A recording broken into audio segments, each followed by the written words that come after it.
in the morning. Hey guys, welcome back to the channel. Today is a crazy day in the soap world and we have a ton of ground to cover. I am just typing this all out as fast as my fingers can move because the drama is absolutely overflowing right now. Let's jump right into the mess. So, Nikki Newman is sitting there in her suite, just waiting. And she is totally expecting Nate Hastings to be the one knocking on her door. Because Nate is the one who is supposed to come over and talk about all the medical stuff, the MRI, the tests, all the terrifying things that are happening inside her head right now. But she walks over to the door. She opens it up, and boom, it is not Nate. It is Victor Newman, just standing there looking all intense and demanding, because that is exactly what Victor does. He demands things. He expects answers, and he expects them immediately. And right now he is demanding to know about these headaches. And the blurry vision, because he knows something is wrong. He can see it. The man has a radar for this kind of stuff, but Nikki is absolutely not going to give him the satisfaction of knowing the truth. She is holding on to this secret like her life depends on it, which it kind of does. So she lies. She looks him dead in the eye and tells a massive lie. And she just casually claims that the doctor confirmed her headaches are just caused by stress. Just stress. Nothing else. Which is hilarious if you think about it. Because who wouldn't be stressed out being married to Victor Newman? The guy is a walking stress test. But Victor is not buying it. You can tell he is not buying it. He is pushing her. But Nikki is stubborn. So incredibly stubborn. And she immediately deflects. She changes the subject to something that makes her furious. Matt Clark. She brings up the fact that Matt Clark is currently living at the ranch. And honestly, I do not blame her for being mad about this. Because Matt Clark is a monster. He is the guy who has caused so much pain and destruction. He is the reason Nick is spiraling into a horrible fentanyl addiction. And yet, Victor is housing him. Victor is keeping him at the ranch like some kind of pet project. Just to test him. Just to use him as a pawn. It is sick.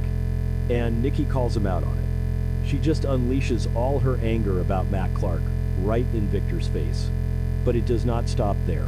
Because Nikki is completely done. She is emotionally exhausted. She is facing a terminal brain tumor. And she just cannot deal with Victor's manipulative games anymore. So she does the unthinkable. She kicks him out. She literally tells Victor Newman to get out of her room. And then she takes it a step further. A massive step further. She takes off her wedding rings. Her beautiful, iconic wedding rings. And she just hands them back to him. Just hands them over. And the look on Victor's face is pure shock. He did not expect this. He thought he could just barge in and control the narrative like he always does. But Nikki is stripping him of his power. She is sending a very clear message. A crystal clear message. The marriage is over. She is done being his pawn. She is done dealing with his secrets and his dangerous games with people like Matt Clark. She hands him the rings and shuts the door. Just brutal. Absolutely brutal. And meanwhile, downstairs, things are just as messy. Because Claire Newman is down there talking to Victoria. And Claire is feeling super guilty. She is just eaten up with guilt. Because she is the one who tried to play matchmaker. She tried to set up this cute little lunch date for Victor and Nikki to get them to talk and reconcile. But Nikki bailed. Nikki did not show up. Because Nikki was upstairs dealing with her terrifying health crisis. And Claire is standing there confessing to Victoria about the whole failed lunch attempt. But then Claire admits something worse. She admits that she actually talked to Victor. And she told him about Nikki's symptoms. She spilled the beans. She told Victor about the severe headaches. And the blurry vision, because Claire was just worried. She is innocent in all this. She just wanted to help her grandmother. But she had no idea the massive can of worms she was opening by telling Victor. So Victoria hears this. And Victoria just freezes. Because Victoria knows the truth. Victoria was in that doctor's office. She heard the devastating news. And now she realizes that Victor is sniffing around. Victor is connecting the dots because of what Claire said. And Victoria just breaks down. She cannot carry this heavy burden all by herself anymore. It is too much. She is already dealing with the trauma of losing Cole Howard. Her grief is already so heavy, and now her mother is dying. So Victoria just looks at Claire and confesses everything. She tells Claire the horrifying truth. She tells her about the brain tumor, the mass that is pressing right against Nikki's optic nerve. She tells her that Nikki is going to go blind. Total blindness. If the tumor keeps growing, and even if they do the surgery to remove it, the surgery itself could cause blindness. It is a lose-lose situation, a complete nightmare. And Claire is just standing there in absolute shock. Her jaw is on the floor. She cannot believe what she is hearing. Her grandmother has a brain tumor. But before Claire can even process the grief, Victoria hits her with the hardest part, the absolute secrecy rule. Victoria warns Claire that Nikki does not want Victor to know. Under any circumstances, Victor cannot find out, because Nikki refuses to be pitied. She refuses to let Victor swoop in and take control of her medical decisions. She wants to handle this on her own terms, even if those terms are terrifying. So now Claire is burdened with this massive, earth-shattering secret. She has to look her grandfather in the eye and pretend she does not know that his wife is dying. It is so unfair to put that on Claire. But Victoria is desperate. She needs someone to talk to. But then things get even more tense, because guess who comes walking down the stairs? Victor. Victor Newman himself, fresh off getting kicked out of Nikki's room, fresh off getting his wedding rings handed back to him. He is fuming. He is confused, and he walks right up to Victoria and Claire, and the silence is deafening. They just stop talking immediately. And Victor is no fool. He has that piercing stare. He looks at Victoria, he looks at Claire, and he knows. He absolutely senses that they are hiding something from him. He can feel the secrets radiating off of them. He knows that they are in on whatever is going on with Nikki, but he does not push it right then and there. He just glares at them, and the tension is so thick you could choke on it. Victor is going to figure this out. It is only a matter of time, and when he does, the explosion is going to be massive. So let's jump back upstairs to Nikki, because after Victor leaves, Nate Hastings finally shows up. The knock on the door that she was actually waiting for, Nate comes in and the mood is just instantly heavy. So incredibly heavy. Nate sits down with Nikki and he confirms the worst.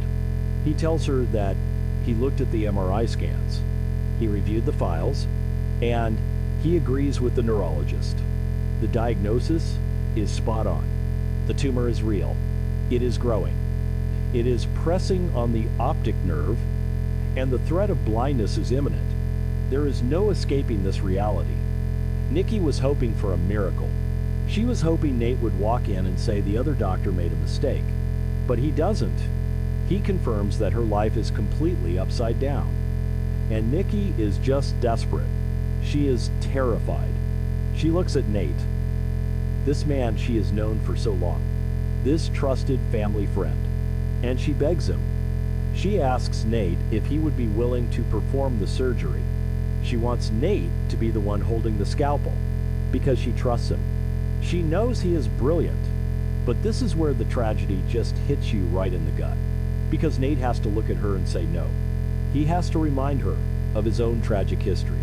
He reminds Nikki that he cannot perform surgery anymore, even if he wanted to, even if he completely quit the corporate world at Chancellor Winters and returned to medicine full-time. He cannot operate because his hand is shattered. Remember?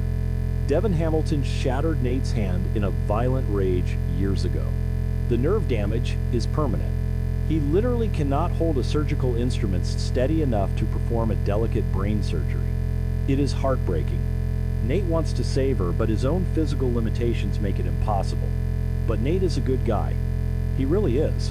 So he tries to comfort her. He reassures Nikki that he is not going to abandon her. He promises that he will use all of his medical connections to help. He tells her he will find the absolute best neurosurgeon in the world to do the procedure. He will vet them. He will make sure she is in the best hands possible. And then Nate does what Victoria has been trying to do. He urges Nikki to lean on her loved ones. He tells her she cannot fight this battle alone.